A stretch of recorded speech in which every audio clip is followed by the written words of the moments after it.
के हम कैसे कहें देखो ए बैठे मुरलीधर छली या मोहन हम भी तुमको दिल दे बैठे गम पहले से ही गम तो न थे एक और मुसीबत ले बैठे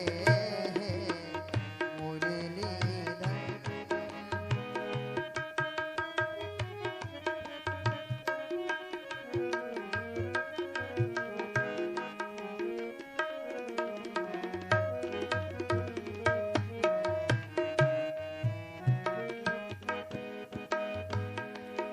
महिमा सुन के हैरान है हम तुम मिल जाओ तो चैन मिले।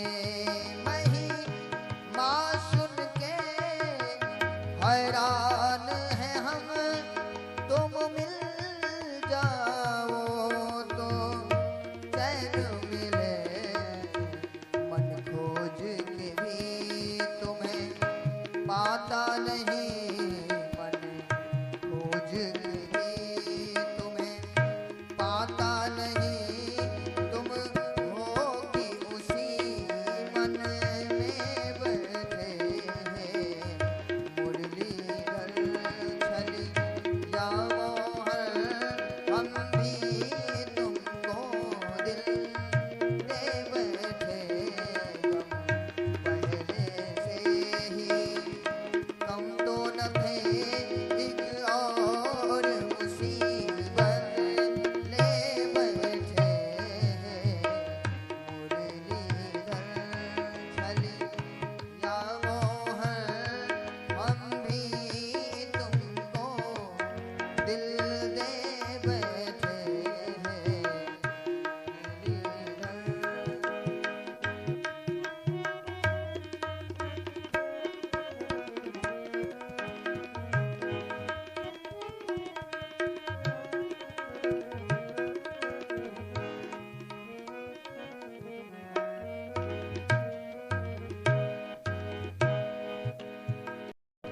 अंतिम लाइन में भक्त का बड़ा है सुंदर भाव है। भगवान श्याम सुंदर के चरणों में भक्त निवेदन करते हुए कहता है कि हे प्रभु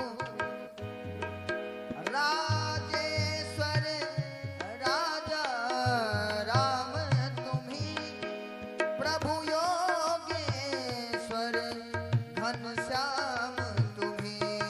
राजेश्वर राजा राम तुम्ही प्रभु योगेश्वर घनश्याम तुम्हें धनधारी बने धनधारी बने कभी मुरली बजा धनधारी बने कभी मुरली बजा जमुना तट निर्जन में बैठे मुरलीधर छली या मोहन हम भी तुमको दिल दे बैठे गम पहले से ही गम तो न थे एक और मुसीबत ले बैठे मुरलीधर छली या मोहन हम भी तुमको दिल दे बैठे मुरलीधर मुरलीधर। वृंदावन बिहारी लाल की जय हो। श्रीमद् भागवत महापुराण की जय हो।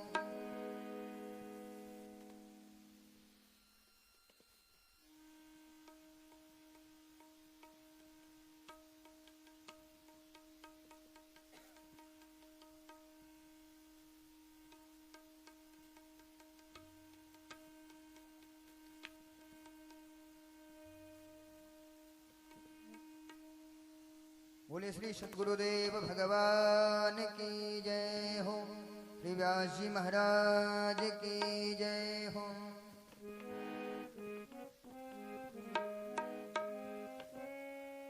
शरणन की रज पाऊं रे किशोरी तेरे, शरणन की रज पाऊं रे किशोरी तेरे, शरणन की रज पाऊं रे किशोरी तेरे, शरणन की रज पाऊं रे किशोरी तेरे, शरणन की रज पाऊं रे किशोरी तेरे, विमल विमल जस गाऊं रे किशोरी तेरे, विमल विमल जस गाऊं रे किशोरी तेरे, शरणन की रज पाऊं रे किशोरी तेरे, शरणन की रज पाऊं रे किशोरी तेरे।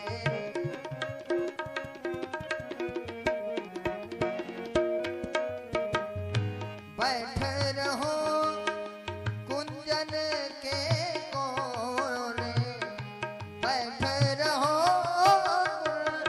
जन के कोने, बैठ रहो कुंजन के कोने, विमल विमल जस गाऊं रे किशोरी तेरे, विमल विमल जस गाऊं रे किशोरी तेरे, शरणन की रज पाऊं रे किशोरी तेरे, शरणन की रज पाऊं रे किशोरी तेरे, शरणन की रज पाऊं रे किशोरी तेरे, विमल विमल जस गाऊं रे किशोरी तेरे, विमल विमल जस गाऊं रे।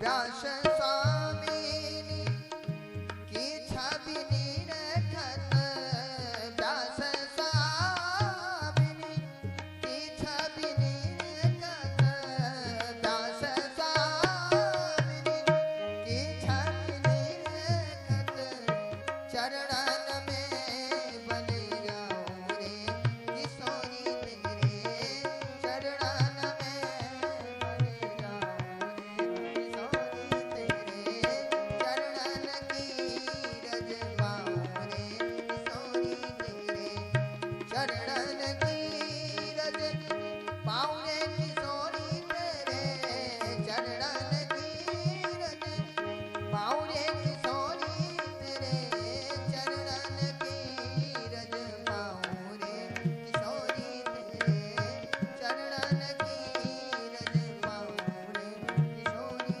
तेरे, शरणन की रज पाऊं रे किशोरी तेरे, शरणन की रज पाऊं रे किशोरी तेरे। बोले श्री सद्गुरुदेव भगवान की जय। श्री व्यास जी महाराज को तो है जान मेरे घर आना संवरिया हो, तो है जाने न दूंगी, जाने न दूंगी तो है जाने न दूंगी, जाने न दूंगी तो है जाने न दूंगी, राखूंगी सारी उमरिया हो, तो है जाने न दूंगी, राखूंगी सारी उमरिया हो, तो है जाने न दूंगी।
महापुराण की जय।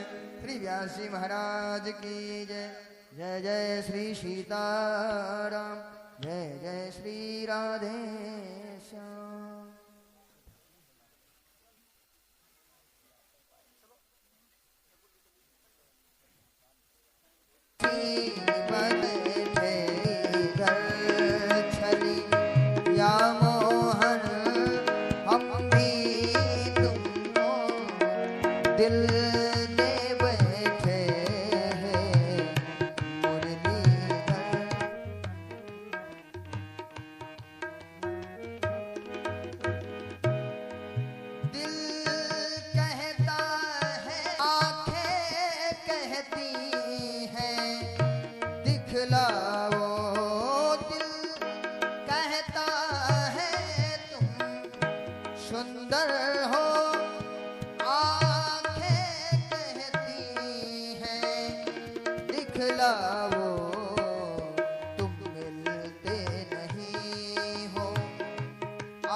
महिमा सुन के हैरान है हम, तुम मिल जाओ तो चैन मिले। महिमा सुन के हैरान है हम, तुम मिल जाओ तो चैन मिले। मन खोज के भी पाता नहीं, मन खोज के भी तुम्हें पाता नहीं। तुम हो कि उसी मन में बैठे हैं। मुरलीधर छली जाओ हर, हम भी तुमको दिल दे बैठे। हम तो न थे एक और मुसीबत ले बैठे हैं। मुरलीधर छली जाओ हर, हम भी तुमको दिल दे बैठे हैं।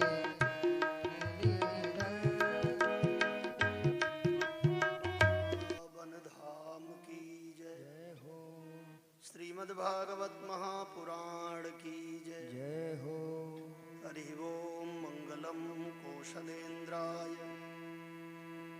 महनीय गुणाब्धये चक्रवर्ती तनूजाय सार्वभौमाय मंगलम।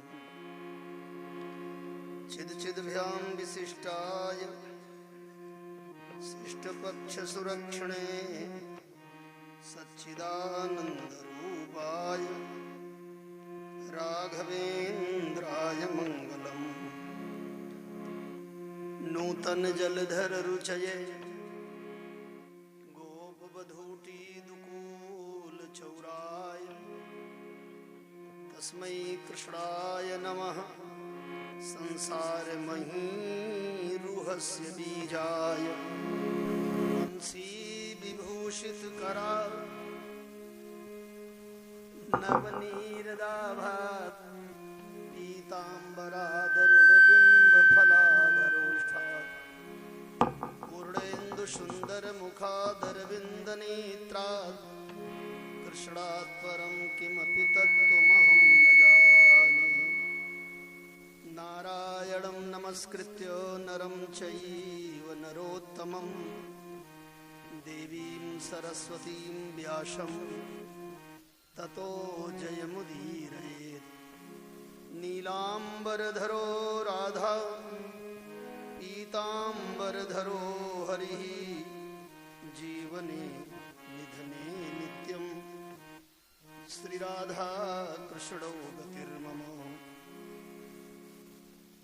उद्यद्दिनेश कररञ्जित कञ्जवक्त्रं पिङ्गारुणाब्जनयनं नयनाभिरामं सौवर्णवर्णवशनं रसनादिभूषं भक्तेषु कामदतरुं भज वायुसूनुम्। अज्ञानतिमिरान्धस्य ज्ञानाञ्जनशलाकया चक्षुरुन्मीलितं येन तस्मै श्रीगुरवे नमः। लक्ष्मीकराम्बुजमहारजतातपत्रं चन्द्राभचामरमरुद परिवीजिताङ्गं नानादिगन्तनृपवन्दितपादपीठं वेदान्तिसंज्ञकगुरुं शरणं प्रपद्ये। यत्कृपालवमात्रेण सुलभा सर्वसिद्धयः तं गुरुं परमं वन्दे श्रीवेदान्तिसंज्ञकम्। अस्मद्गुरुभ्यो नमः। आइए सर्वप्रथम माखन मुकुंद भगवान के श्री चरणों में उनके ही मंगलमय सद संकीर्तन का 2 पुष्प चढ़ाया जाए, फिर कथा के क्षेत्र में चला जाए प्रेम से भाव से। श्री कृष्ण मेरे जीवन आधार बन के आओ। श्री कृष्ण मेरे जीवन आधार बन के आओ। गोविंद मेरे जीवन आधार बन के आओ। गोविंद मेरे जीवन आधार बन के आओ। गोपाल मेरे जीवन आधार बन के आओ। गोपाल मेरे जीवन आधार बन के आओ। भगवान मेरे जीवन आधार बन के आओ। भगवान मेरे जीवन आधार बन के आओ। श्री कृष्ण मेरे जीवन आधार बन के आओ। श्री कृष्ण मेरे जीवन आधार बन के आओ। संबंध सब जगत के लगते हैं तुच्छ मुझको। संबंध सब जगत के लगते हैं तुच्छ मुझको। संबंध सब जगत के लगते हैं तुच्छ मुझको। संबंध सब जगत के लगते हैं तुच्छ मुझको। अब आप ही हमारे परिवार बन के आओ। अब आप ही हमारे आओ। गोविंद मेरे जीवन आधार बन के आओ। गोविंद मेरे जीवन आधार बन के आओ। गोपाल मेरे जीवन आधार बन के आओ। गोपाल मेरे जीवन आधार बन के आओ। माता पिता स्नेही सब स्वार्थ के लिए हैं। माता पिता स्नेही सब स्वार्थ के लिए हैं। माता पिता स्नेही सब स्वार्थ के लिए हैं। माता पिता स्नेही सब स्वार्थ के लिए हैं। मेरे लिए कन्हैया संसार बन के आओ।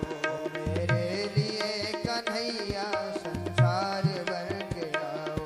गोविंद मेरे जीवन आधार बन के आओ। गोविंद मेरे जीवन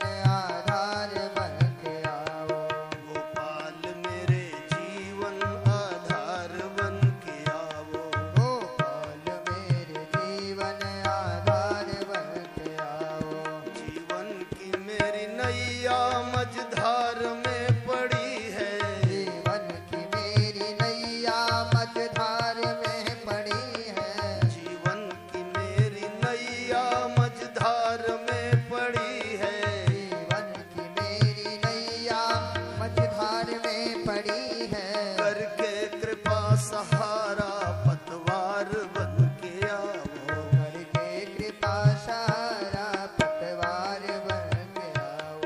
गोविंद मेरे जीवन आधार बन के आओ, गोविंद मेरे जीवन आधार बन के आओ। गोपाल मेरे जीवन आधार बन के आओ, गोपाल मेरे जीवन आधार बन के आओ। अंतिम विनय हमारी बस आपसे मुरारी, अंतिम विनय हमारी बस आपसे मुरारी। अंतिम विनय हमारी बस आपसे बिहारी, अंतिम विनय हमारी बस आपसे बिहारी। रघुनाथ के हृदय में साकार बन के आओ, रघुनाथ के हृदय में साकार बन के आओ। गोविंद मेरे जीवन आधार बन के आओ, गोविंद मेरे जीवन आधार बन के आओ। गोपाल मेरे जीवन आधार बन के आओ। गोविंद मेरे जीवन आधार बन के आओ। जय जय राधा नाथ नंद यशोदा के तनय, शरण पड़ा रघुनाथ करिय कृपा करुणा सदन। मेरे प्यारे श्याम जी मेरे मन के चोर, तव मुख है शुभ चंद्रमा मम मन नित्य चकोर।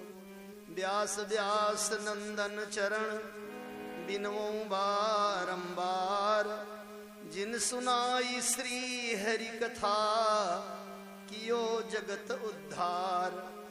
राधा माधव के जुगल चरण कमल सिरनाय, श्रीमद् भागवती कथा सुनहु सुजन मन लाय। श्यावर रामचंद्र की जय। जय हो।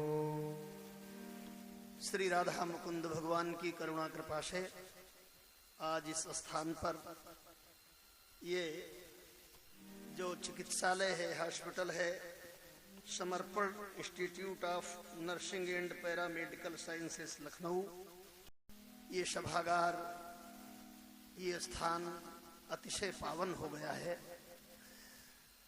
इस समर्पण हॉस्पिटल के संस्थापक हमारे सामने बैठे हैं, श्री द्विवेदी जी, और जिनके द्वारा हम यहाँ तक पहुंचे वो हमारे भांजे श्री विंध्या प्रसाद तिवारी जी, और मूल रूप में जिनका समर्पण इस कार्यक्रम के पीछे है वो हैं मुख्य यजमान श्रीमती डॉक्टर दीप्ति शुक्ला जी। इनके मन में ये भाव आया, संभवतः आज इनका जन्म दिवस भी है, तो सबसे पहले तो प्रार्थना करेंगे भगवान से कि भगवान इनको दीर्घ जीवन दें, चिर जीवन दें और स्वास्थ्य निरंतर उत्तमोत्तम बना रहे, और इनके परिवार पर राधा माधव की निरंतर कृपा बरसती रहे, ये प्रार्थना है। डॉक्टर दीप्ति शुक्ला के हृदय में आया कि श्रीमद् भागवत का पवित्र अनुष्ठान हो, ये इनके पूर्वजों का आशीर्वाद है। आजकल जहां लोग अपने जन्मदिन पर भौतिक चाकचिक्य में पता नहीं क्या क्या करते हैं, और वहां ऐसी व्यवस्था बन जाए, और बार बार यही कहना होगा कि समर्पण में ऐसा समर्पण हो जाए, भगवान के श्री चरणों में समर्पण हो जाए, सदकर्म करने की प्रेरणा मिल जाए, तो समझना चाहिए बहुत बड़ी कृपा है भगवान की। श्रीमद् भागवत महापुराण प्रारंभ करने से पहले आप सभी लोग ये समझ लें कि ये बड़ा ही आदरणीय ग्रंथ है, और आनंद की बात यह है कि आज के 5000 साल पहले ही इसकी रचना हुई। ये कलयुग के प्राणियों के उद्धार के लिए इसकी रचना हुई। व्यास जी महाराज ने श्रीमद् भागवत महापुराण लिखने के बाद लेखनी को विराम दे दिया। ये व्यास जी की अंतिम कृति है, ये व्यास जी का समर्पण है, ये व्यास जी की पुष्पांजलि है। इसके बाद उन्होंने फिर कोई ग्रंथ नहीं लिखा। भारतीय समाज आज भी व्यास जी का ऋणिया है। जो साहित्य दिया है, तीनों लोकों का यह दुर्लभ साहित्य है। कोई व्यक्ति 10 वर्ष की उम्र से पढ़ना शुरू करे और भगवान उसको दीर्घ जीवन दें और वो शतायु हो, 100 वर्ष तक जीवे, और 10 वर्ष से पढ़ना शुरू करे, 90 वर्ष तक पढ़ता रहे और कम से कम 5-7 घंटा पढ़े, तब भी भारतीय संस्कृत साहित्य का अध्ययन नहीं कर पाएगा। इतना विशाल साहित्य। ये 18,000 श्लोकों का महापुराण है। इसमें 12 स्कंद है, 335 अध्याय है। सनातन धर्म में जितनी मान्यता इस ग्रंथ को मिली, उतनी मान्यता कहीं नहीं, किसी ग्रंथ को नहीं मिली है। और प्रत्येक हिंदू के घर में श्रीमद् भागवत की पुस्तक होनी चाहिए, सबको रखना चाहिए अपने अपने घर में। गीता प्रश्न ने बड़ा औदार्य प्रकट किया, हिंदी रूपांतर करके, कि हिंदी पढ़कर सब लाभान्वित हो जाए। श्रीमद् भागवत का 1 पन्ना 2 पन्ना पढ़ें। और मैं प्रार्थना करूंगा, जब भी किसी का जन्मदिन आए, बच्चों का भी जन्मदिन आए, तो बच्चों से कहिए 1 पन्ना भागवत पढ़ के सुना, हनुमान चालीसा पढ़ो। आजकल हम लोगों ने नकल खूब किया है, लेकिन नकल में हमने अकल नहीं लगाई है, और नकल में अकल लगाना चाहिए। जब कभी अब श्रीमद् भागवत महापुराण को पढ़ने का अवसर मिले आपको, तो मैं प्रार्थना करता हूं उस तरह से अध्ययन करिएगा। हिंदी ही पढ़ना हो तो ये पुस्तक रखी है, और जब भी पुस्तक को आप उठाएंगे श्रीमद् भागवत की और पन्ना खोलेंगे, तो आपको एक बहुत बढ़िया बात मिलेगी। सफेद सफेद पन्ना होगा, उस पे काला काला अक्षर होगा। ये सफेद सफेद पन्ना गोरी गोरी हमारी श्री राधा रानी है, और काला काला अक्षर हमारे श्याम है। ये राधे श्याम का स्वरूप है। एक एक अक्षर में श्याम विराजमान है, और एक एक अक्षर में भगवती श्री राधा रानी विराजमान है। ये सामान्य ग्रंथ नहीं है। श्रीमद् भागवत का नाम लेते ही नेत्रों में नैनाभिराम श्याम नृत्य करने लगते हैं। उनकी भाव भंगिमा हृदय को झकझोर देती है। और एक बार जिसने निहार लिया हमारे श्याम को, पढ़े लिखे लोग बैठे हैं, बच्चे भी पढ़े लिखे लोग बैठे हैं, भले चिकित्सा क्षेत्र में ही इनका अध्ययन चल रहा हो, रीतिकाल और मध्यकाल के जितने मुस्लिम कवि हुए हैं, हमारे प्रभु कृष्ण ने उनको अपनी ओर खूब खींचा है। श्री राम प्रभु पर कविताएं कम लिखा, लेकिन कन्हैया पर कविता बहुत लिखा मुस्लिम कवियों ने। रसखान जैसे कवि से कहा गया, तीनों लोकों का राज्य यदि आपको दे दिया जाए तो क्या करोगे? एक मुस्लिम कवि बोल रहा है, या लकुटी रुकामरिया पर राज तिहुपुर के तजिडा। यदि तीनों लोकों का राज्य मिल जाए तो मैं मोहन के कंबल और लकुटी पर तीनों लोकों का राज्य समर्पित कर दूंगा। यही नहीं, रसखान कहते हैं मनुष्य होना हमारा बेकार हो गया। एक दृश्य रसखान ने देखा, पढ़ा जाना, तो बस वही लेखनी उठाया और कहते हैं बेकार में मनुष्य हो गए। वो झांकी इतनी सुंदर थी कि भगवान श्री कृष्ण मैया यशोदा के समीप से निकले और मैया ने माखन रोटी दे दिया। देखो हमारे राम जी बड़े शांत हैं, मर्यादित हैं। तो आपने रामायण पढ़ा होगा, भगवान श्री राम जब भोजन करने जाते हैं तो कागभुसुंडी भी घूमा करते हैं। कागभुसुंडी ने कहा, यहाँ तो मर्यादा का अवतार आप है, आपका है महाराज, क्या करोगे? भगवान ने कहा, चिंता न करो, तुमको जूठन मिलेगा। कैसे जूठन मिलेगा? बोले बस घबराओ ना। और गए आंगन में, मैया ने दही भात खिलाया तो अपने हाथ खाने लगे, और ऐसा खाए कि कुछ खाए कुछ अपने गाल में लगा लिए इधर उधर। और जैसे बाहर आए वो दही भात नीचे गिरा, भुसुंडी जो जोड़ करके आए कौवा के रूप में, और दही भात उठा के खा लिए। जूठन परे अजीर माह सो उठाई कर खा। कहते हैं जो भी भगवान का जूठा नीचे गिरता मैं खा लेता। तो पूछा गया रामावतार में तो जूठा नीचे गिरता था तो खा लेते थे, कृष्णावतार में कैसे काम चला? अरे बोले वहां उनकी मर्यादा है तो हमारी भी मर्यादा है, और यहाँ हमारा लाला नटखट है तो हम भी नटखटी करेंगे। आप क्या करोगे? इतनी बढ़िया झांकी वर्णन करते हैं कि जैसे माखन मुकुंद माखन रोटी लेके आए, सारे शरीर में उनके धूल लगी हुई है। धूरी भरे अति शोभित श्याम जू, ऐसी बनी सिर सुंदर चोटी, खेलत खात फिरे अंगना, पग पैजनी बाजत पीरी कछोटी। या छबिको रस खान बिलोकत, भारत कोट काम कला निधि कोटी। और बोले धिक्कार है, जब कौआ रोटी लेकर के भागा तो रस खान कहते हैं धिक्कार है, कौआ ही बन गए होते तो काम चल जाता। काग को भाग बड़ो सजनी, हरि हाथ से ले गयो माखन। ये कैसा सौभाग्य है इस कागा का जो गोविंद के मंगल में हाथ से माखन रोटी लेके जा रहा है। ये वो चरित्र है जो सुनने के लिए आप लोग बैठे हैं। श्रीमद् भागवत महापुराण के पहले 6 अध्याय में व्यास जी ने महात्म लिखा है। महात्मा ने महत्व। जो कथा सुनने हम जा रहे हैं इसका महत्व क्या है? आपके यहाँ भी कोई दवा जब खरीदने जाते तो वो चाहे घोल में हो चाहे जैसे, उसके ऊपर लिखा रहता है इसमें है क्या क्या। इसी तरह से श्रीमद् भागवत श्रवण करने के पहले 6 अध्याय में महात्म की चर्चा की गई है कि इसमें है क्या। महात्म और थोड़ा सा कथा में प्रवेश आज किया जाएगा। बीच बीच में आप लोगों को निद्रा न आ जाए, बीच बीच में मन भटकने न पाए, इसलिए एक उपाय करते हैं। आधा कीर्तन हमारा, आधा कीर्तन आपका। बीच बीच में आपको भी बोलना पड़ेगा। वो कैसे बोलेंगे? हम लोग कथा तो श्री कृष्ण की कर रहे हैं लेकिन है अयोध्या, तो अयोध्यावासी होने के नाते भगवान श्री कृष्ण के श्री चरणों में अनुराग है, तो कथा तो कन्हैया की करते हैं लेकिन अब राम जी का नाम तो लेते ही रहते हैं। तो बीच बीच में श्री राम जय राम हम बोलेंगे और जय जय राम आप लोग बोलिएगा, और ये हर 10 मिनट में हम दोहराते रहेंगे तो आपको नींद भी नहीं आवेगी, और कहीं मन भटक गया होगा तो लौट के आ जाएगा। आइए 2-1 बार प्रयोग कर लेते हैं। श्री राम जय राम, जय जय राम। सब लोग बोलो जय जय राम। श्री राम जय राम, जय जय राम। और ये प्रयोग आप अपने घर में भी कर सकते हैं। घर का कोई मुखिया, घर का कोई मालिक उठे और सवेरे सवेरे बोले श्री राम जय राम, पीछे से पूरा परिवार बोले जय जय राम, संपूर्ण दिन मंगलमय होगा।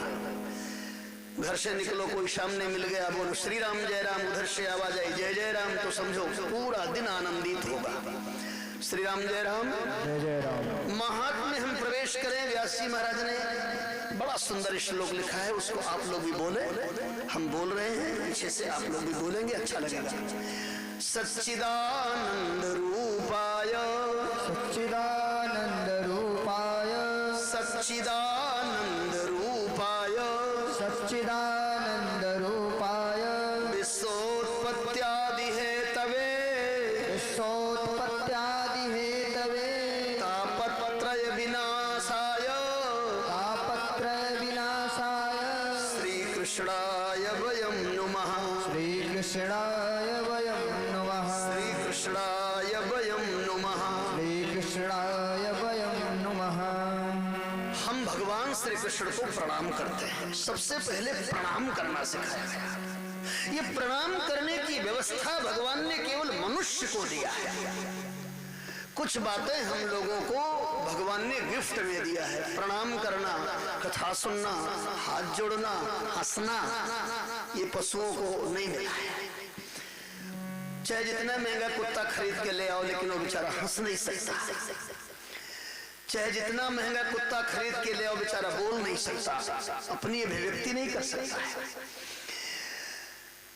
तो भगवान श्री कृष्ण को प्रणाम करो, पहले सिखाया गया प्रणाम करना। सवेरे सवेरे उठ करके धरती माता को प्रणाम करो, माता पिता को प्रणाम करो, अपने गुरुजनों को प्रणाम करो। प्रणाम करना सिखाया गया। हम भगवान को प्रणाम करते हैं। प्रणाम करने की कई विधि है। हाथ जोड़ के प्रणाम करना, चरणों में मस्तक रख के प्रणाम करना, साष्टांग प्रणाम करना, ये हाथ जोड़ के प्रणाम करना बड़ी अच्छी विधि है। हाथ जोड़ते ही आपके शरीर की चंचलता समाप्त हो जाती है, एक ऊर्जा, एक समर्पण। किसी पहलवान से कहो हाथ जोड़ करके दौड़े, दौड़ नहीं पाएगा, दौड़ेगा तो ऐसे ऐसे करेगा। सबसे पहले प्रणाम करना सिखाया।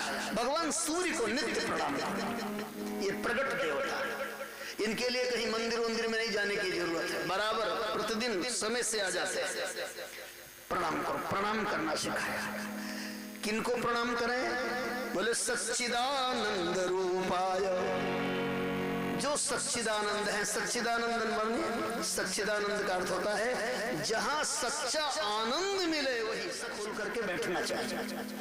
व्यर्थ का समय ना बितावे। जब कोई चैनल पे अच्छी बातें हो रही हो, कथाएं हो रही हो तो सुनना चाहिए। तो कथाओं से कोई अपरिचित नहीं है। ये व्यास जी महाराज के सुपुत्र श्री सुखदेव जी हो 12 वर्ष तक अपने माता जी के पेट में रहे। आजकल इस साइंस के युग में ये कहना तो बड़ा कठिन होगा कि 12 वर्ष तक कैसे रह गए पेट में, लेकिन वर्णन मिलता 12 साल तक सुखदेव जी अपने माता के पेट में रह गए। कैसे रह गए? तमाम कथाएं इसमें जुड़ी हैं, लेकिन एक मूल कथा आप सुने। हम लोग भी माता के उदर में रहे, जितने लोग बैठे हैं सब गर्भ में रहे। और जब कोई जीव गर्भ में होता है, आप मेडिकल साइंस और श्रीमद् भागवत के 4th स्कंद को पढ़ेंगे तो लगता है एकदम मेडिकल साइंस को श्रीमद् भागवत में श्लोकों के माध्यम से लिख दिया गया है। कोई भी बालक, कोई भी बालिका जब गर्भ में हो और 8 महीने की हो जाती है तो धार्मिक मान्यता हमारे यहाँ यही है कि 8वें महीने से और 9 महीने के बीच में नित्य भगवान उस जीव को दर्शन देते हैं। गर्भ अंगूठे के बराबर होते हैं, उसी में शंख है, चक्र है, गदा है, पद्म है और बढ़िया सुंदर मुस्कुराते हुए जीव को मिलते हैं। हमको, आपको, सबको मिले। हम लोग भी गर्भ में रहे और सबको मिले हैं, लेकिन जब सुखदेव जी को मिले, हर जीव की अपनी अपनी अलग अलग क्षमता है। सुखदेव जी महाराज को गर्भ में जब हमारे प्रभु ने दर्शन दिया तो सुखदेव जी ने देखा और कहा, आ गए स्वामी। सुखदेव जी ने कहा, आ गए स्वामी। प्रभु ने कहा, आ गए, बड़े अच्छे लग रहे हो, बड़े सुंदर लग रहे हो। भगवान ने कहा, सुंदर तो लग रहे हैं लेकिन बाहर जाना पड़ेगा, क्योंकि 8वां महीना बीत गया ना, कहाँ जाना पड़ेगा? भगवान ने कहा, बाहर। बाहर कौन मिलेगा? बोले, बाहर तुम्हारी माँ मिलेगी, तुम्हारे पिता मिलेंगे, तुम्हारे मामा मिलेंगे, मामी मिलेंगी, भैया मिलेंगे, भाभी, चाची, सब।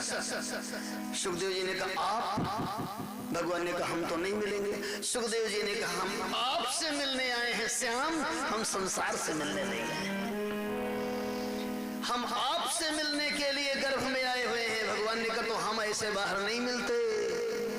सुखदेव जी ने कहा, तो हम भी ऐसे बाहर नहीं जाते, और यहाँ रहेंगे तो? भगवान ने कहा, यहाँ रहोगे तब तो हमें आना ही पड़ेगा। बोले, तो यहीं रहे, डरते क्यों हो बाहर जाने से?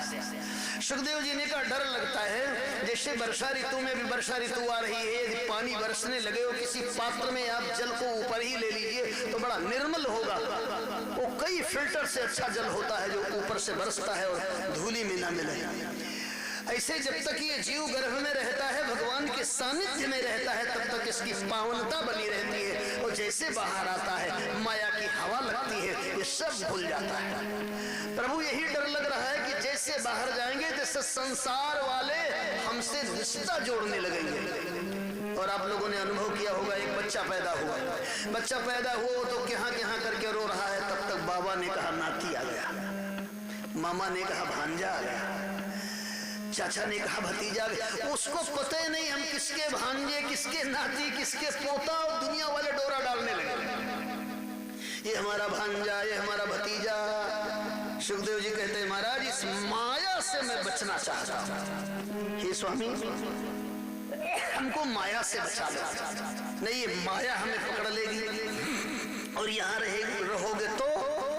सुखदेव जी ने कहा, यहाँ रहूंगा तो भजन करूंगा और आप मिलते रहोगे, यहाँ रह के क्या करोगे? भगवान ने व्यास जी से कहा, अपने बेटे को मनाओ बाहर आए।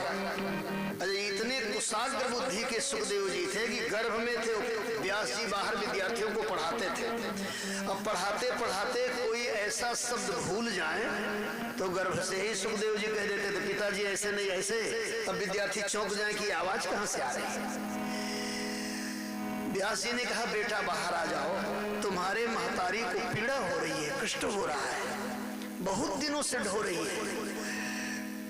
एक माता एक बच्चे को लेकर के इतने दिनों तक चलती रहती है, आपको आश्चर्य होगा।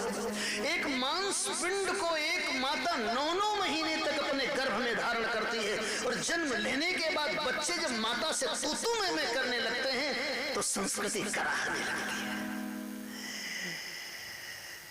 4-5 बच्चों को मां जन्म दे देती है, लेकिन 4-5 बच्चे मिलकर एक मां का पोषण नहीं कर पाते। व्यास जी कहते हैं, बेटा बाहर आ जाओ। सुखदेव जी ने कहा, पिताजी मैं बाहर नहीं आऊंगा। तो वहां क्या करोगे? बोले, मैं तो बाहर नहीं ताक आऊंगा, गर्भ में रह के हरि गुण गाऊंगा। मैं तो बाहर नहीं ताक आऊंगा, गर्भ में रह के हरि गुण गाऊंगा। मैं तो बाहर नहीं ताक आऊंगा, गर्भ में रह के हरि गुण गाऊंगा। मैं तो बाहर नहीं ताक आऊंगा, गर्भ में रह के हरि गुण गाऊंगा। बाहर आने से डर क्यों रहे हो? सुखदेव जी ने कहा, इसलिए डर रहा हूं कि जग की माया ये बाहर ठगेगी मुझे। जग की माया ये बाहर ठगेगी मुझे। 5 विषयों की बाहर लगेगी मुझे। 5 विषयों की बाहर लगेगी मुझे। मैं तो बाहर बहुत कष्ट पाऊंगा, गर्भ में रह के हरि गुण गाऊंगा। ओ मैं तो बाहर बहुत कष्ट पाऊंगा, गर्भ में रह के हरि गुण गाऊंगा। मैं तो बाहर नहीं ताक आऊंगा, गर्भ में रह के हरि गुण गाऊंगा। ओ मैं तो बाहर नहीं ताक आऊंगा, गर्भ में रह के हरि गुण गाऊंगा। सुखदेव जी महाराज भगवान श्री हरि से संवाद ऐसे करते करते 12 वर्ष बिता दिए। प्रभु श्याम ने कहा, आओ सुखदेव बाहर आओ, तुमको संसार की माया से हम बचा लेंगे और तुम्हारे द्वारा श्रीमद् भागवत का प्रवचन करा के सारे संसार के जीवों का उद्धार कराएंगे। तब सुखदेव जी महाराज गर्भ से बाहर आए और जैसे बाहर आए भाग खड़े हुए। अब विचार करो, कोई माता पिता 12 वर्ष तक इसलिए बैठे हो अब बेटा होवेगा, अब बेटा होवेगा, और बेटा जन्म लेते ही भाग खड़ा हो तो माता पिता की क्या दशा हो। सुखदेव जी महाराज आगे आगे जा रहे हैं। यम प्रव्रजंत, पीछे पीछे व्यास जी दौड़ रहे हैं। हे मेरे पुत्र, हे मेरे वत्स, रुक जाओ, एक बार मैं भी समझ लूं कि बेटे का सुख कैसा होता है। मेरी गोदी में आ जाओ मेरे लाल। और वो तो माया मोह से परे थे, उनको कुछ नहीं, वो भागे चले जा रहे। पीछे पीछे व्यास जी दौड़ रहे। पुत्रे चित्तन में ते, हे बेटा, हे बेटा। सचमुच में व्यास जी को पुत्र मोह नहीं हुआ है। पुत्र मोह वस्तुतः बहुत कठिन है छोड़ना, लेकिन पुत्र मोह व्यास जी को नहीं हुआ है। ये 18 पुराण के रचयिता, महाभारत जैसे ग्रंथ के रचयिता, ब्रह्म सूत्र जैसे ग्रंथ के लिखने वाले, वैराग्य आप भागवत में पढ़ेंगे तो इतना वैराग्य दिया है व्यास जी ने, और उनको पुत्र मोह हो जाए। वो दौड़ रहे हैं पीछे पीछे, रुक जाओ रुक जाओ रुक जाओ। ऐसा नहीं है। सच्चे अर्थों में ये है कि ये सुखदेव जी महाराज स्वयं भगवान शिव है। कथा मिलती है जब ये ग्रंथ रच करके तैयार किया, उसके पहले ही व्यास जी ने भगवान शंकर की बहुत बड़ी उपासना किया, बहुत काल तक। और जब भोले बाबा प्रकट हुए तो प्रणाम प्रणाम करके कहा भगवान आप आए हैं वरदान देने। बाबा ने कहा मांग लो जो मांगना हो। व्यास जी ने कहा बड़ा संकोच लग रहा है, ऐसा वरदान आज तक किसी ने नहीं मांगा होगा। भोले बाबा ने कहा मांगो, जो भी मांगोगे हम देंगे। महाराज बहुत संकोच लग रहा है। और तब भोले बाबा के चरण को दबाते दबाते व्यास जी ने कहा भगवान मांगे। भोले बाबा ने कहा मांगो, ऐसी कोई वस्तु नहीं है जो हम ना प्रदान कर सकें। व्यास जी चरण दबाते दबाते बोले बहुत संकोच लग रहा है, शायद किसी ने ऐसा वरदान मांगा हो। संकोच ना करो व्यास जी। व्यास जी ने नेत्रों में आंसू भर करके कहा प्रभु, हे प्रभु शिव आशुतोष, मैं आपको अपना बेटा बनाना चाहता हूँ और श्रीमद् भागवत पढ़ा करके आपके द्वारा संसार में श्रीमद् भागवत के माध्यम से लोगों का कल्याण करना चाहता हूँ। क्या आप तैयार हैं? भगवान शिव ने कहा तैयार है। ये भगवान शिव ही बेटे के रूप में आए हैं। व्यास जी इसलिए दौड़ रहे हैं कि स्वयं भगवान शिव हमारे यहाँ पुत्र के रूप में पधारे, हम उनको बैठा न सके, हम उनका स्वागत कर न सके, भरनेन निहार न सके, अंक में ले न सके, पुत्र जैसा वात्सल्य न दे सके, और वो भाग खड़े। इसलिए व्यास जी पीछे पीछे दौड़ रहे हैं। यम प्रव्रजंतम अनुपेतम अपेत कृत्यम द्वैपायनो विरह का तरया जुहावा पुत्रेति तन्मे तया तरवोभिने दुष्टम सर्वभूत हृदयम मुनिमानतोष। आगे आगे सुखदेव जी, पीछे पीछे व्यास जी। रुक जाओ रुक जाओ रुक जाओ। और आश्चर्य करेंगे सुन करके एक ऐसे स्थान पर पहुंचे जहां कुछ नारियां, सरोवर था, तालाब, उसमें नहा रही थी और नंगी नहा रही थी। व्यास पीछे पीछे, सुखदेव जी आगे आगे। सुखदेव जी गए तो नारियां नहाती रही, लेकिन जैसे व्यास जी पहुंचे स्त्रियां दौड़ दौड़ के कपड़ा पहनने लगी। दृष्ट्वा नगनम तम वीक्ष्य पृच्छति मुनौ जगदुस्तवास्ति स्त्री पुंभिदा सवसुतस्य विवेक दृष्टे। व्यास जी ने पूछ दिया देवियों बेटियों, मेरा 12 साल का बेटा चला गया, तुमको लज्जा नहीं है? तुम नहाती रह गई नग्न, और मैं आया तो दौड़ दौड़ के कपड़ा पहनने लगी। मैं बूढ़ा, मुझे दिखता भी नहीं। इतना सुंदर उत्तर दिया उन देवियों ने। कहा बाबा, आपका 12 साल का बेटा जो यहाँ से गया है उसको यही नहीं पता है किसे स्त्री कहते हैं किसे पुरुष कहते हैं। वो तो माया मोह से मुक्त है, इसलिए उनके सामने हम नंगी नहाए चाहे ऐसे रहे। और आप तो इतने माया मोह में लिप्त हो कि हा पुत्र हा पुत्र हा पुत्र कह रहे हो। फिर भी व्यास जी की आंख खुली नहीं। सुखदेव जी जंगल में चले गए। जंगल में प्रवेश कर गए तो व्यास जी बाहर से कहते हे पुत्र। कभी कभी आप लोगों ने अनुभव किया होगा, जैसे यही है चारों तरफ से बंद है, जब कभी बोला जाए तो अपनी ही आवाज लौटती है, इसको कहते हैं प्रतिध्वनि। व्यास जी की ही आवाज लौटती है जंगल से। ये कहते हे पुत्र, तो इन्हीं की आवाज लौट है कि मेरा बेटा सुखदेव सभी वृक्षों में समाया हुआ है, और मेरे बेटे के तरफ से जितने वृक्ष हैं जंगल के वो कह रहे हैं सुकोहम सुकोहम, हम सुखदेव हैं, हम सुखदेव हैं, हम नहीं आए। ऐसे सुखदेव जी को प्रणाम किया। लिखा है वृक्षो तरवो भिनेदु, वृक्ष बोलने लगे। वृक्ष का एक नाम तरु, पर्यायवाची है तरुआ। ये तरु नाम क्यों है वृक्ष का? वृक्ष कहते हैं व्यास जी काहे दौड़े, मेरा बेटा चला आया। कहा हम लोग तरु हैं और आपका बेटा भी तरु है। व्यास जी को लगा कि ये तरु है तो ठीक है, लेकिन हमारा बेटा कैसे तरु हो गया? तरु का मतलब क्या होता है? वृक्ष का जो एक नाम तरु है, तो वृक्षों से पूछा गया तरु क्यों कहते हैं आप? बोले हमारे ही जाति के किसी वृक्ष की लकड़ी का बनता है नौका, और जब हमारे ही जाति के किसी वृक्ष के लकड़ी की नौका बनती है तो वो नौका छोटी छोटी नदियों में चलती है, और उस नदी में 4-6 लोग पार हो जाते हैं, उद्धार हो जाता है, उतार देता है। तो छोटी छोटी नौका के माध्यम से लकड़ी से बनी नौका तार दे, इसलिए हमको लोग तरु कहते हैं। हमारी नौका तारती है इसलिए तरु कहते हैं। हमारा बेटा कैसे तरु हो गया?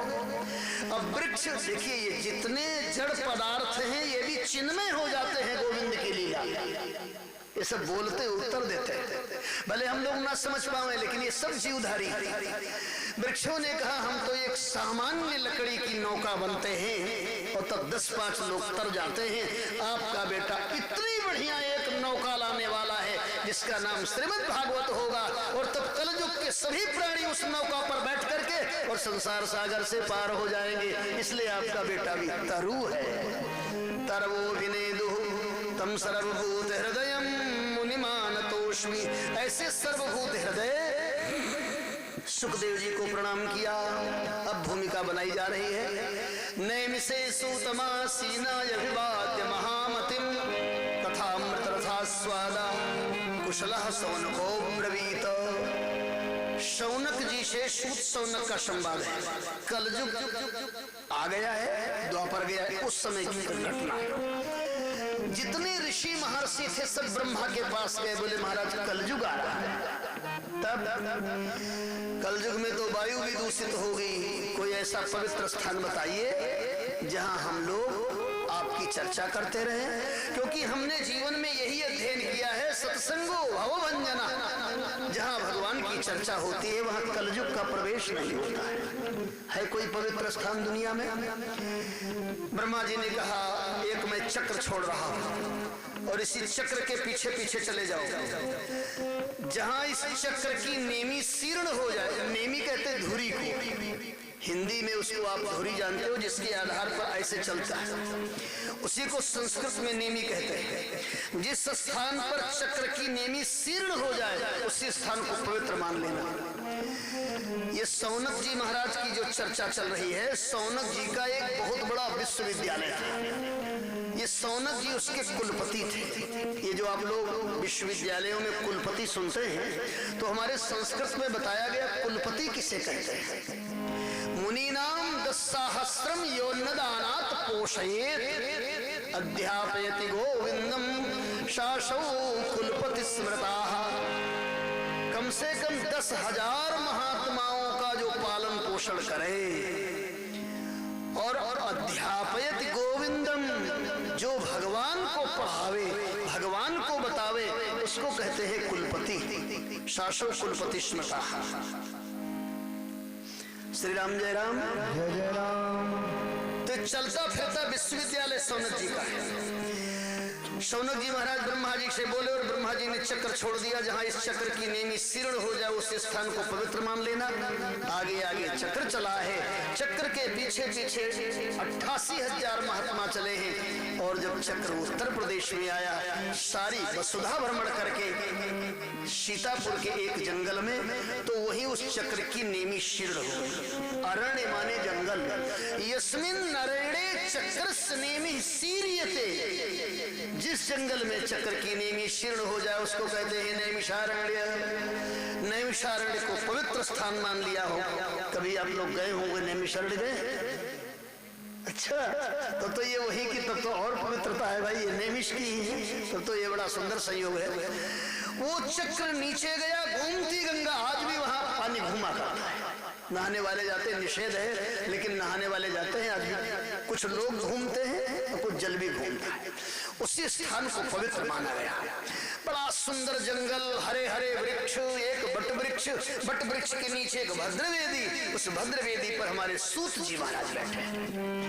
88,000 महात्माओं के अगुआ शौनक जी। शौनक जी कहते हैं महाराज हमको सुनाइए। क्या सुनाए? कथा सुनाए? बोले कथा न सुनाइए, कथा तो हम बहुत सुन लिए, तब क्या सुनना चाहते हो? कहते हैं सूताख्या ही कथा सारम मम कर्ण रसायनम। कथा का सार सुनाइए जो हमारे कान के लिए औषधि हो। रसायन माने औषधि। संसार की बात सुनते सुनते ये कान हमारे परेशान हो गए। कभी कभी आप लोग भी लोक भाषा में भी कुछ प्रपंच लोग करने लगते हैं, ज्यादा बोलने लगते हैं, तो कोई कोई बोल देते भैया अधिक न बोलो, कान पक गया सुनते सुनते। कान पकता वकता नहीं है, ये भाषा है। कहते हैं शौनक जी महाराज मम कर्ण रसायनम। ये औषधि, यहाँ तो औषधि जानते ही है, आयुर्वेद शास्त्र में रसायन की बड़ी महिमा है। यदि किसी रोगी को रसायन दिया जाए तो शीघ्र काम करता है। रोगी रसायन लेवे तो स्वस्थ हो जाए, और स्वस्थ आदमी रसायन लेवे तो कभी रोगी न हो। यदि रोग हो गया है तो रसायन लेने से रोग की निवृत्ति होती है, और रोग नहीं हुआ है तब भी कुछ ऐसे रसायन हैं जिनके लेने से शरीर में कभी रोग नहीं आता। तो ये श्रीमद् भागवत ऐसे रसायन है। जिसको रोग है वो सुनेगा तो स्वस्थ हो जाएगा, और जो स्वस्थ है वो सुनेगा तो आजीवन आरोग्य हो जाएगा। मम कर्ण रसायन, मेरे कान को अच्छी लगने वाली वस्तु सुनाओ। सूत जी ने कहा क्या सुनाए? महाराज कलयुग से बचने का उपाय क्या है? इस कलयुग का बड़ा प्रचंड प्रभाव होगा। सूत जी महाराज कहते हैं आप चिंता न करो, कलयुग से बचने का उपाय बहुत पहले ही श्री सुखदेव जी महाराज ने कह दिया। कौन सा उपाय है? बोले कालव्याल मुखग्रास त्रास निर्णास हेतवे श्रीमद् भागवतम शास्त्रम कलौ कीरेण भासितम। कलयुग के प्राणियों के लिए पहले ही सुखदेव जी ने श्रीमद् भागवत का प्रवचन कर दिया। बोले महाराज ये भागवत क्या है? कहा ये वही भागवत है। जब सुखदेव जी को श्राप मिला, गंगा जी के किनारे आए, वो परीक्षित को श्राप मिला, गंगा जी के किनारे आए, सुखदेव जी सुनाने लगे। स्वर्ग में बैठे देवता परेशान हो गए। देवताओं ने कहा दान किए, पुण्य किए, हवन किए तो स्वर्ग आए, और हमसे अच्छे तो धरती वाले, हमसे अच्छे तो यहाँ समर्पण इंस्टीट्यूट में रहने वाले हैं, भागवत सुन रहे हैं, हम स्वर्ग में बैठे, क्या किया जाए? बोले चलो हम भी सुनिए। कथा कहाँ हो रही है? गंगा जी के किनारे। देवताओं ने कहा कि ये जहाँ कथा चल रही है क्या वो लोग हमको सुनने देंगे? तो एक देवता ने कहा क्यों नहीं सुनने देंगे, हाल है, व्यवस्था है बैठने की। बोले नहीं, वो मनुष्य हैं, हम देवता हैं, हमने उनमें थोड़ा अंतर है। उनके शरीर से दुर्गंधी आती है, हमारे शरीर से सुगंधी आती है, हम स्वर्ग के हैं, वो धरती के हैं। एक देवता ने कहा सुनने देंगे क्या? बोले एक कमजोरी, मानव लोक में जो लोग पैदा हुए हैं इस धरती पर उनकी एक कमजोरी है, उसी कमजोरी का लाभ हम लोग ले सकते हैं। क्या कमजोरी है? बोले जिनका भी जन्म हुआ है मनुष्य लोक में उनका मरना निश्चित है। ये पक्का, ये अनिवार्य पेपर है, ऐच्छिक विषय नहीं, मरना ही पड़ेगा। विद्यार्थी लोग पेपर देते तो एक आध उसमें प्रश्न अनिवार्य होता है, करना ही होता है, तो मरना ही पड़ेगा। लेकिन मनुष्य लोक में कोई मरने नहीं चाहता। बेचारा परीक्षित भी मरने के डर से कथा सुन रहा है। कोई 99 साल का वृद्ध हो, पीड़ित हो, और धीरे से मिलने जाओ, बाबा मरोगे, तो कह देगा हम क्यों मरे, तुम मर जाओ, हमारी तो जवाब चल रही है। यहाँ कोई मरने नहीं चाहता है, और मरना निश्चित है, इसी का लाभ हमको मिल सकता है। अब तो देवता अमृत का कलश लेकर के पहुंच गए जहाँ कथा चल रही थी। दूर ही से देखा सुखदेव जी ने, अरे ये देवता कैसे आए भैया? बोले महाराज कथा सुनने हैं। कहा बैठ जा। बोले ऐसे नहीं बैठेंगे, हम मुफ्त की कथा नहीं सुनना चाहते हैं, ये हम अमृत का कलश लेके आए हैं। ये अमृत तो पिला दो अपने मुख्य श्रोता को, और कथा का अमृत हमें मिल जाए। सुखदेव जी ने देखा परीक्षित की ओर, अमृत पियोगे?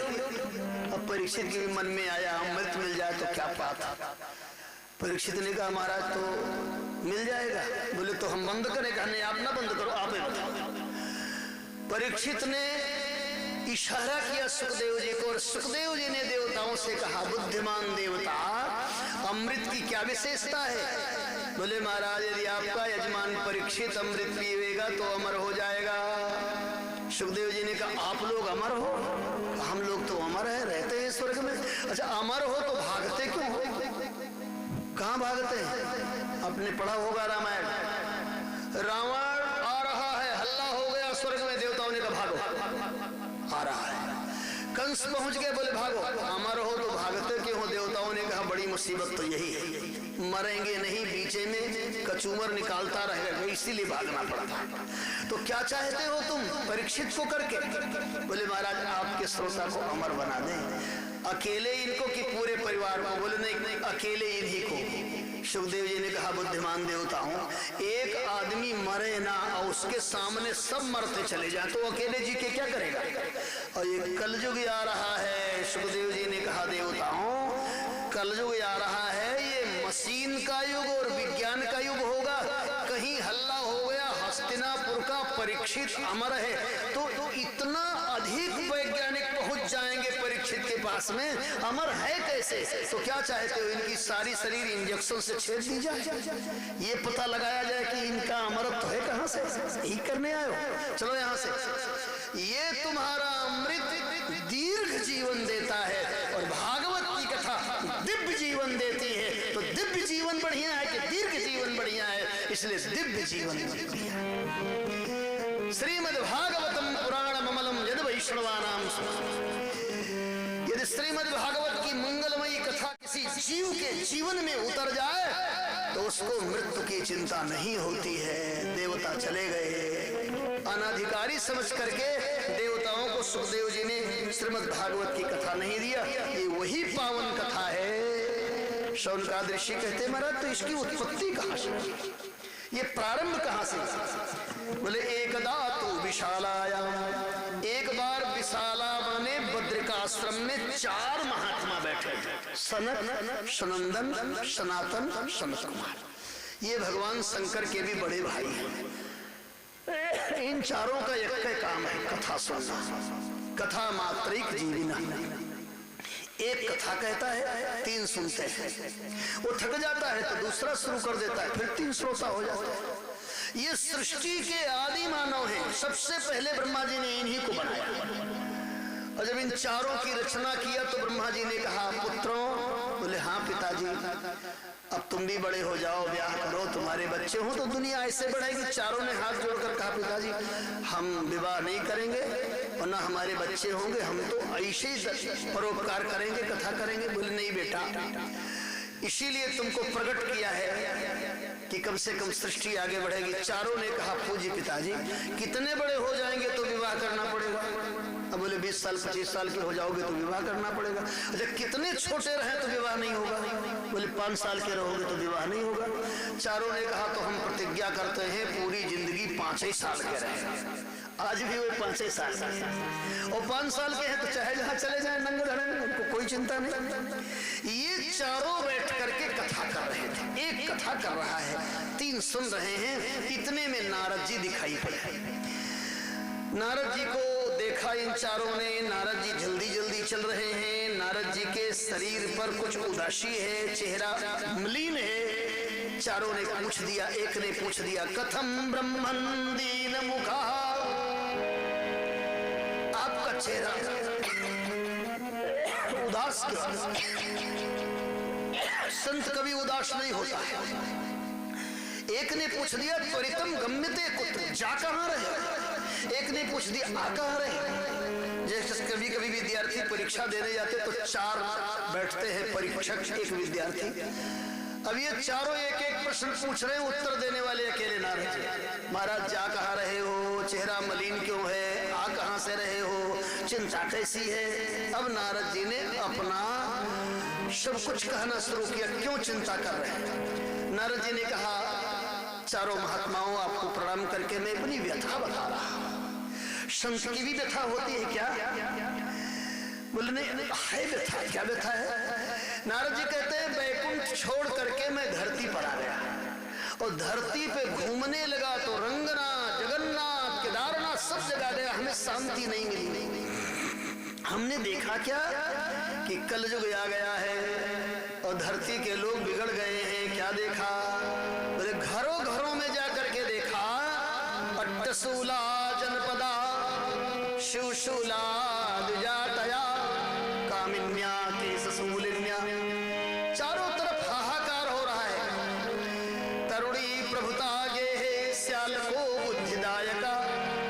कुछ कलयुग में जो घट रहा है या घटेगा उसको नारद जी बता रहे हैं। हमने गृहस्थों के यहाँ देखा, क्या देखा। बोले माता पिता से सलाह नहीं लिया जा रहा है। सलाह कौन दे रहा है। बोले साला सलाह दे रहा है। माता पिता कहेंगे तो नहीं बात मानी जाएगी, साले ने कह दिया बात पक्की। और क्या देखा आपने। विद्वानों के घर। बोले विद्वानों को हमने देखा, विद्वान दूसरे को उपदेश देते, अपने उस पर नहीं चल रहे हैं। ये हमने उनको देखा। और क्या देखा महाराज, घूमते घूमते मैं परेशान हो गया, तो हमने सोचा अभी जल्दी श्रीधाम वृंदावन छोड़ करके हमारे माखन मुकुंद भगवान गए हैं, चलो वृंदावन में देखें। और जब मैं वृंदावन में गया, यामुनम तटमापन्नम, यमुना जी के किनारे मैंने एक अद्भुत दृश्य देखा। क्या देखा आपने? एक स्त्री है, उसके सामने दो पुरुष लेटे हैं और उसके दोनों तरफ तमाम स्त्रियां हैं, घेरे हुए हैं। इस दृश्य को देख करके मैंने कहा ये हो क्या रहा है? तो मैं धीरे धीरे वहां गया जहां वो स्त्री है, उसके सामने दो पुरुष लेटे हैं। स्त्री युवावस्था में है, पुरुष वृद्ध है। स्त्रियां पंखा कर रही हैं। हम समझ नहीं पाए कि ये है क्या। देखा और आगे बढ़े, तब तक उस स्त्री ने हमें पहचान लिया और उस स्त्री ने कहा हमें जो चिंता है उस चिंता को जानो और हमारी चिंता दूर करो। हमने कहा देवी जी क्या चिंता है आपको? कहा ये हमारे दोनों पुत्र हैं। अब तो नारद जी कहते हैं हम सोचने लगे यही कलयुग है। माता तो युवावस्था में है, पुत्र बूढ़े हो गए, ये है क्या? आप परिचय बताओ अपना। उस देवी ने अपना परिचय बहुत बढ़िया बताया। कहा अहम भक्ति रीति ख्याता इमो में तनयौ मतौ ज्ञान वैराग्य नामानो काल योगे न जर्जरौ। महाराज मेरा नाम भक्ति है, मेरे दोनों बेटे हैं, एक का नाम ज्ञान है, एक का नाम वैराग्य है। और नारद जी आपको लगता होगा मैं आई कहां से हूं? तो उत्पन्ना द्रविणेशा हम वृद्धिम कर्नाटके गता क्वचिन क्वचिन महाराष्ट्रे गुर्जरे जीर्णताम गता। मैं द्रविड़ देश में उत्पन्न हुई हूँ, कर्नाटक में बढ़ी हूँ, कुछ कुछ महाराष्ट्र में हमारा स्वागत हुआ और गुजरात में गई तो बूढ़ी हो गई।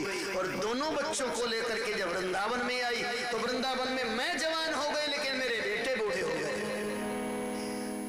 इनको जगाने का प्रयास कर रही, जाग नहीं रहे।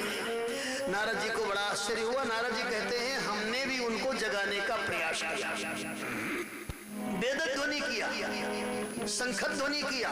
अरे गीता पाठैर मुहुर्मुहु, मैंने गीता का पाठ किया।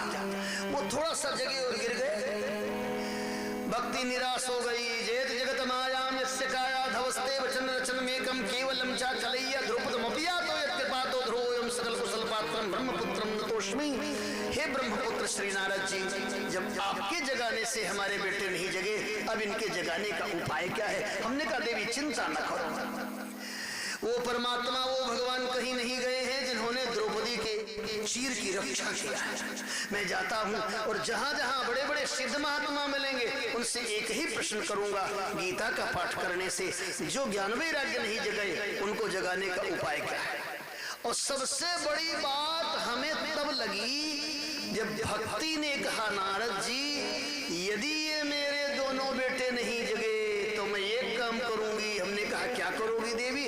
कहा विदेशम गम्यते मया, मैं भारत छोड़ करके विदेश चली जाऊंगी। नारद जी कहते हमको बात लग गई कि भक्ति हमारे देश से विदेश चली जाए, ये तो नहीं होने देंगे चाहे जो हो जाए। वही चिंता सताए है और जहां जहां साधु महात्मा मिलते हैं मैं पूछता हूँ ज्ञान वैराग्य को जगाने का उपाय क्या है। और पूछते पूछते मैं चला आया हूँ बद्रिकाश्रम। यदि इसका उत्तर नहीं मिला तो मैं समाधि लगाने जा रहा हूँ। चारों ने कहा चिंता न करो, इसका तो बड़ा सरल उत्तर है। क्या उत्तर है? बोले यदि श्रीमद् भागवत की कथा हो जाए तो ये दोनों जाग जाएंगे। श्रीमद् भागवतम पुराणम अमलम यदि वैष्णवानाम धनम। नारद जी ने कहा जब गीता के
जब लोगों ने आंख खोला तो क्या देखा कि भक्ति सुतौ तौ तरुणौ गृहीत्वा प्रेमैक रूपा सहसा विरासी श्री कृष्ण गोविंद हरे मुरारे नाथेति नामानि मुहुर्वदन्ति।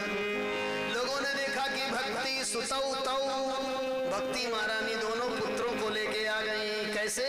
रे कहा तरुणौ गृहीत्वा, वो दोनों पुत्र उनके जुबा हो। ये भागवत श्रवण का फल है। भक्ति महारानी के दोनों पुत्र जाग गए। कर क्या रहे हैं? भक्ति सुतौ तौ तरुणौ गृहीत्वा प्रेमैक रूपा सहसा विरासी। कहां से आए किसी ने देखा, और तीनों कर क्या रहे हैं? श्री कृष्ण गोविंद हरे मुरारे नाथेति नामानि मुहुर्वदन्ति। श्री कृष्ण गोविंद हरे मुरारे, हे नाथ नारायण वासुदेवा, ये खूब बढ़िया कीर्तन करके और नृत्य कर रहे हैं। भक्ति महारानी नाचने लगी तो भक्ति नृत्य करने लगे, तो हमारा लाला कहाँ रुक सकता है? भगवान प्रकट हो गए। पूछा गया ये देवी कहाँ से आई? कहा कथार्थ तो निष्पक्षता इसी कथा से निकली। अब रहे कहाँ? बोले बसे सदा वैष्णव मानसानी, आज से तुम भक्तों के हृदय में रहो।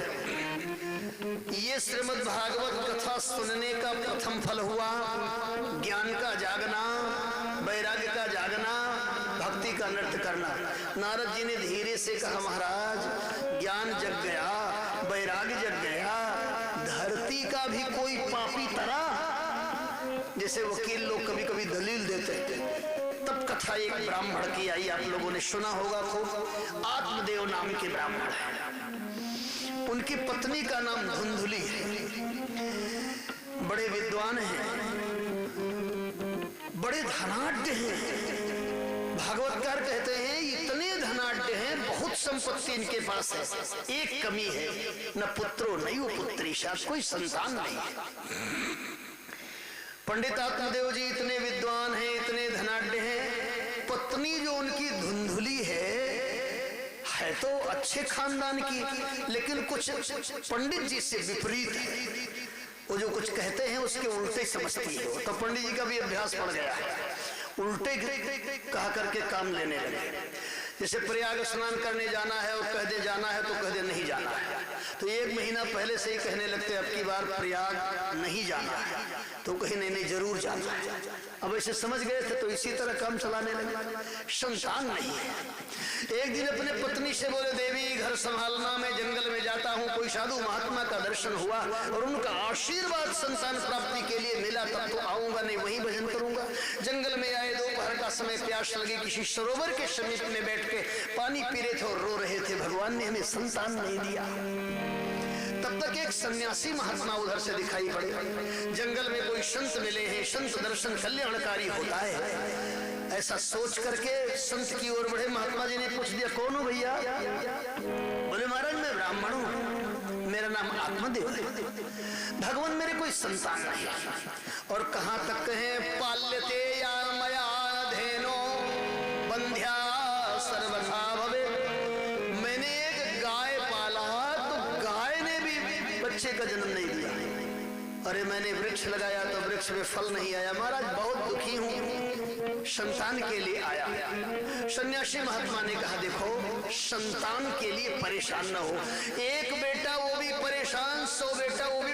ये कैसे सोच लिया आपने कि संतान सुख देवेगा? ये संसार का मोह है। वस्तुतः सुख दुख जीव को स्वयं भोगना पड़ता। ऐसा नियम नहीं है कि जाड़ा लगे पिता को रजाई ओढ़ ले बेटा, पीड़ा होने लगे बाप के शरीर में दवाई खा ले बेटा, ऐसा नहीं। सुख दुख तो जीव को भोगना ही पड़ता है। और इस दुनिया में कोई सुखी नहीं है। न चेन्द्रस्य सुखम किंचित सुखम चक्रवर्तिना सुखम रस्ति विरक्तस्य मुनिरेकांत जीविना। पंडित आत्मदेव ने कहा हमें न समझाओ, हम भी प्रवचन करना जानते हैं, सीधे सीधे बताओ हमें संतान मिलेगी कि नहीं? अरे कहा हमारा संतान तो आपको नहीं मिलनी है, 7 जन्म में भी बोले अब तो हमें संतान मिलनी ही है, कोई उपाय करो महाराज। महात्मा जी द्रवित हो गए, नेत्र बंद करके प्रार्थना किया। एक फल हाथ में आया, कहा ले जाओ इस फल को दे देना अपनी पत्नी को, नियम से रहेगी। यदि इस इसको खावेगी तो कुछ दिन के बाद गर्भ होगा और सुंदर बालक पैदा होगा। बड़े गदगद हुए, शरण बंधन किया, आए पत्नी से बोले, भाग्यवान बाहर आई देवी जी, ये फल महात्मा का प्राप्त हुआ, इसको खाओ, इससे गर्भ रह जाएगा, हमारे घर में भी बच्चे की किलकारी गूंजेगी, अड़ोसी पड़ोसी जो ताना मारते थे वो बंद हो जाएगा। फल हाथ में ले लिया लेकिन फल खाया नहीं। पंडित जी ने कहा खाओ, बोले ऐसे थोड़े खाऊंगी, तब कैसे खाओगी? स्नान करूंगी, ध्यान करूंगी, तब खाऊंगी। पंडित जी ने सोचा हम तो ऐसे कह रहे थे और पंडितानी हमारी तो और विधि विधान से खाना चाहती, उस फल को खाया नहीं। कभी कभी हम लोग भी किसी संत महापुरुष के समीप में जाते हैं, सुंदर उपदेश ग्रहण करते हैं और जब लौट के आते हैं तो ये बुद्धि हमारी है धुंधली, ये बुद्धि तर्क करने लगती है। परमात्मा, माता पिता, धर्म ये तर्क का विषय नहीं। कोई यदि ज्ञान से परमात्मा को पाना चाहेगा तब उसको शून्य दिखेगा, कोई यदि कर्म से परमात्मा को पाना चाहेगा तो उसको जड़ दिखेगा। भगवान को पाना है तो भक्ति से पा सकते हो, ज्ञान से नहीं, कर्म से नहीं। भक्ति ही एक ऐसा तरीका है जिससे भगवान भक्त के बस में होकर के हृदय में नहीं बाहर भी नृत्य करने लगता है। भक्ति प्रधान होना चाहिए। तर्क वितर्क करने लगी, ये बुद्धि हम लोगों की तर्क वितर्क करती है। कहीं सुनने जाते हैं और सुन के कुछ दिमाग में आ भी जाए तो जब घर में आते तो सोचते हैं पंडित जी जो बोल रहे थे अपने करते हैं कि नहीं करते हैं। अब ये तर्क करोगे तब तो भाई नहीं पहुंच पाओगे कहीं। आप बॉम्बे का टिकट खरीदने जाएं और कहीं टिकट कलेक्टर से पूछ दे कि हमको तो आपने टिकट दिया है, क्या आप बॉम्बे गए हो? तो पहली बात तो वो कहेगा कि ऐसा विचित्र यात्री पहली बार मिला, और दूसरी बात वो कह देगा हम तो कभी नहीं गए हैं लेकिन हम जो टिकट दे रहे हैं इससे तुम पहुंच जाओगे, बस शर्त यही है कि टिकट गायब है। कोई भी उपदेशक उपदेश दे रहा है वो पहुंचा है कि नहीं पहुंचा है, यहाँ आपको नहीं जाना है, आपको केवल उपदेश रूपी टिकट ले लेना है और एक दिन आप गंतव्य तक पहुंच जाओगे यदि विश्वास करोगे तो। विश्वास नहीं कर पाती है बुद्धि, ये सबसे बड़ी विचित्रता है। वो फल खाया नहीं, पूरे मोहल्ले के नारियों को बुलाया और कहा आप लोगों ने नहीं जाना होगा, हमारे स्वामी एक महात्मा से फल लेके आए, उस फल को मैं खाऊंगी तो गर्भवती हो जाऊंगी, मेरे बालक होगा। जो अच्छे विचार की नारियां थी उन्होंने कहा चलो यही कमी थी, भगवान ने भी पूरा कर दे। धुंधली ने कहा शांत रहो, जब से ये फल मिला है तब से मैं सोच रही हूँ। क्या सोच रही हूँ? मैं यही सोच रही हूँ फल खाऊंगी, गर्भ रह जाएगा, शरीर भारी हो जाएगी और कहीं गाँव में आग लग गई तो भागूंगी कैसे? अरे कहा तूने फल खाया नहीं, पूरा गाँव फूकने लगी, क्यों ऐसा सोच रही है? कहा चलो ये सोचना बंद कर दिया, कहीं सुखदेव की तरह 12 साल का रह गया तब। बोले काहे ऐसा सोच रही है? चलो हमने सब सोचना बंद कर दिया, लेकिन मैंने सुना है कि जब बच्चा पैदा होता है तो माँ बेहोश हो जाती है। पड़ोस ने कहा और कहीं मैं बेहोश हो गई तो मेरे घर का सारा सामान मेरी ननद उठा ले जाएगी, तब क्या होगा? अरे कहा तूने सोचा क्या है ये बता? कहा मैंने यही निर्णय लिया है कि दुनिया में 2 तरह की ही स्त्रियां अच्छी हैं। कौन कौन?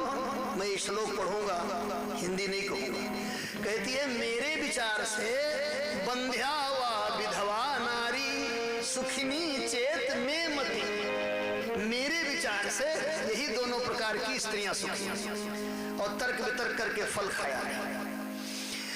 कुछ दिन बीता, पड़ोस में कुछ की बहन ब्याही थी, आई बोली दीदी क्यों चिंता कर? अरे कहा महात्मा की वाणी कभी झूठी होती नहीं, फल मैंने खाया नहीं और समय पर बालक होगा नहीं तो मैं उत्तर क्या दूंगी? अरे कहा तुम चिंता मत करो, मेरे बच्चे पहले से हैं और फिर बच्चा होने वाला है और वो बालक ही होएगा, मैं गरीबी नहीं। 3 महीने के बाद गौ माता ने भी एक बालक का जन्म दिया और तब सनातन जी कहते हैं सर्वांग सुंदरम दिव्यम निर्मलम कनकम। वो ऋषि का प्रसाद इतना सुंदर है, सर्वांग सुंदर है, संपूर्ण शरीर तो उसका मनुष्य का है लेकिन कान गाय जैसा है। यही महापुरुष आगे चल करके गोकर्ण और जो धुंधुली से बालक उत्पन्न हुआ उसका नाम धुंधकारी रखा गया। एक लाइन में व्यास जी ने दोनों का वर्णन कर दिया। खेती एक, उसी में गन्ना हो मिर्चा हो, पानी वही, खाद वही, धरती वही, वायु वही, लेकिन गन्ने में मिठास और मिर्चा में कड़वा। इसी तरह से बच्चे जो हमारे घर में पैदा होते हैं उसमें माता पिता का संस्कार बच्चों को आगे बढ़ाता है। चारित्र मातृदोषेण पितृदोषेण मूर्खता कार्पण्यम कुल दोषेण आत्मदोषा दरिद्रता। बेटा बेटी में चरित्र दोष आता है तो कहीं न कहीं माता की गलती है, और बेटा बेटी मूर्ख होते हैं तो कहीं न कहीं पिता की गलती है। कंजूसी है तो खानदानी है, और गरीबी है तो उसका अपना है। गरीबी में न माता न पिता, उसको अपने कर्म को भोगना पड़ता है। दोनों बच्चे आगे बढ़े और दोनों ने दो काम किया। गोकर्ण जी तो बैठ करके ध्यान करते थे और धुंधकारी छोटे छोटे बच्चों को परेशान करता था। एक दिन पंडित जी से धुंधकारी ने कहा, पिताजी हाँ हमें जुआ खेलना, शराब पीना। अरे बोले बेटा कुछ नहीं लाओ। पूरी जिंदगी पंडिताई करके जो उन्होंने धन इकट्ठा किया था वो सत्यानाश करने लगा। एक दिन पैसा मांगा, पंडित जी ने नहीं दिया तो मारा, और जब मारा तो बड़े दुखी हुए बेचारे। सोचने लगे महात्मा की बात शुरू में मान लिए होते तो ये दिन न देखना पड़ता। देखो कदपत्यम वरम मन्ने, भगवान की मंगलमयी कथा नहीं सुनोगे तब तक मनुष्य के बेटे का कल्याण होने वाला नहीं है, और वो दुर्लभ आप लोगों को प्राप्त हो रहा है। और आज को छोड़कर 6 दिन हम लोग ये आनंद लेंगे। अब भगवान का नाम लें, आरती और प्रसाद लेकर पधारे हैं। राम सीता राम राम राम, हरे राम राम राम सीता राम राम राम, हरे राम राम राम सीता राम राम राम, हरे राम राम राम सीता राम राम राम, हरे राम राम राम सीता राम राम राम, हरे राम राम राम सीता राम राम राम, हरे राम राम राम। सभी लोग अपने अपने स्थान पर खड़े हो जाएं, भगवान की मंगलमय आरती। हरि ओम माइदकुं हविः प्रजननं मे असुरसवीरकुं सर्वगणकुं सुस्तये आत्मशनि प्रजा शनि पशु शनि लोक शनि अग्निः प्रजां बहुलां मे करोत्वन्नं पयोरेतो अस्मासु दत्तः। नीराजनं समर्पयामि श्री पुराणपुरुषोत्तमाय नमः, श्री परमात्मने नमः। श्री भागवत भगवान की है आरती, पापियों को पाप से है तारती। श्री भागवत भगवान की है आरती, पापियों को पाप से है तारती। श्री भागवत भगवान की है आरती, पापियों को पाप से है तारती।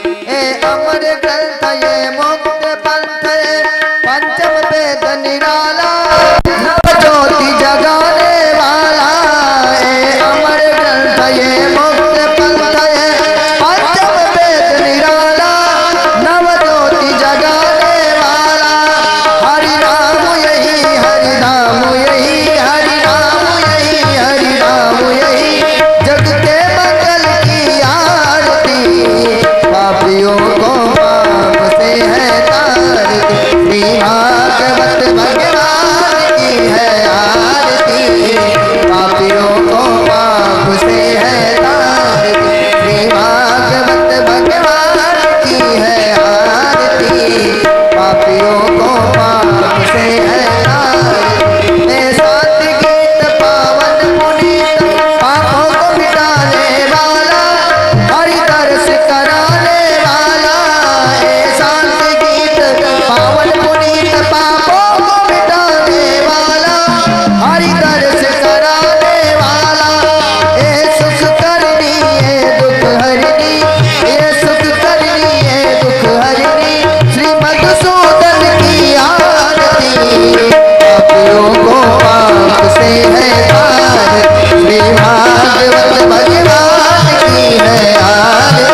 भगवान की है आरती, पापियों को पाप से है तारती। श्री भागवत भगवान की है आरती, पापियों को पाप से है तारती।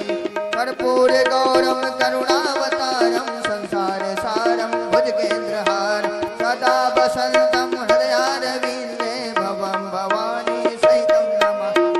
त्वमेव माता च पिता त्वमेव, त्वमेव बन्धुश्च सखा त्वमेव, त्वमेव वेद्या द्रविणं त्वमेव, त्वमेव सर्वं मम देव।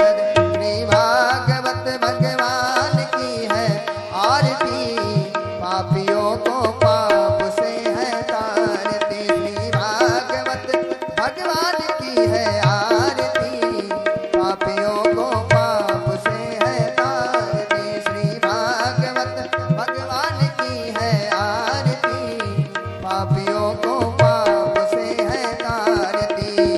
पापियों को पाप से है तारती, पापियों को पाप से है तारती। ज्वालामालिन्ये नमः रत्नेश्वर्यै नमः।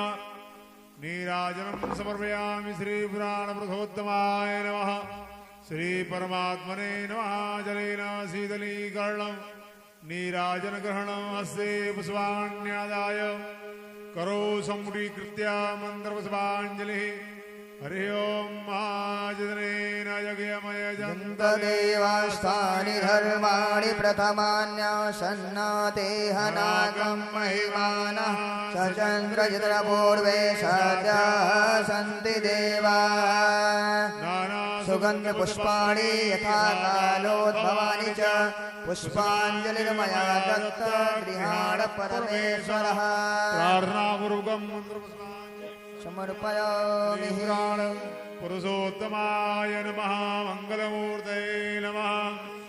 बोलिए आनंद कंद भगवान की जय। श्री राधा माधव भगवान की जय हो। श्री गंगा मैया की जय हो। श्री वेदव्यास भगवान की जय हो। श्रीमद्भागवत महापुराण की जय हो। यज्ञ यजमान की जय हो। उनके समस्त परिवार की जय हो। समस्त नगर निवासियों की जय हो। श्री हनुमान जी महाराज की जय हो। जय